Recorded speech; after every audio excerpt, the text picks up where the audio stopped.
માલેમાં પ્રધાનમંત્રી નરેન્દ્ર મોદી અને માલદીવના રાષ્ટ્રપતિ મોહમ્મદ મુઇઝો વચ્ચે પ્રતિનિધિમંડળ સ્તરની વાટાઘાટો થઈ હતી। ભારત અને માલદીવ વચ્ચે અનેક કરારો પર હસ્તાક્ષર કરવામાં આવ્યા હતા અને ત્યારબાદ પ્રધાનમંત્રી નરેન્દ્ર મોદીએ માલદીવના ઐતિહાસિક 60મા સ્વતંત્રતા દિવસ પર માલદીવના લોકોને અભિનંદન પાઠવ્યા હતા। તો ભારતે માલદીવને ₹4,850 કરોડની લાઇન ઓફ ક્રેડિટ આપી છે। આ સહાયથી દેશભરમાં મુખ્ય માળખાગત સુવિધાઓ અને વિકાસ પ્રોજેક્ટને નાણાં પૂરા પાડવાની અપેક્ષા છે।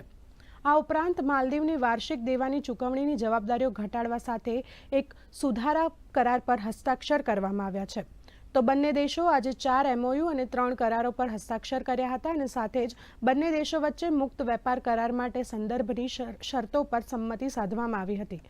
પ્રધાનમંત્રી મોદીએ ભારતની ખરીદનાર ક્રેડિટ સુવિધાઓ હેઠળ હુલ્હુ માલેમાં બાંધવામાં આવેલા 3,300 સામાજિક આવાસ એકમોનું પણ ઉદ્ઘાટન કર્યું હતું। તેમજ અદુ શહેરમાં રોડ અને ડ્રેનેજ સિસ્ટમ પ્રોજેક્ટ અને 6 હાઈ ઇમ્પેક્ટ કમ્યુનિટી ડેવલપમેન્ટ પ્રોજેક્ટનું પણ ઉદ્ઘાટન કરવામાં આવ્યું હતું। भारत मालदीव का सबसे करीबी पड़ोसी है। मालदीव भारत की नेबरहुड फर्स्ट पॉलिसी और महासागर विजन दोनों में एक अहम स्थान रखता है। भारत को मालदीव का सबसे भरोसेमंद मित्र होने पर भी गर्व है। आपदा हो या महामारी, भारत हमेशा फर्स्ट रिस्पॉन्डर बनकर साथ खड़ा रहा है।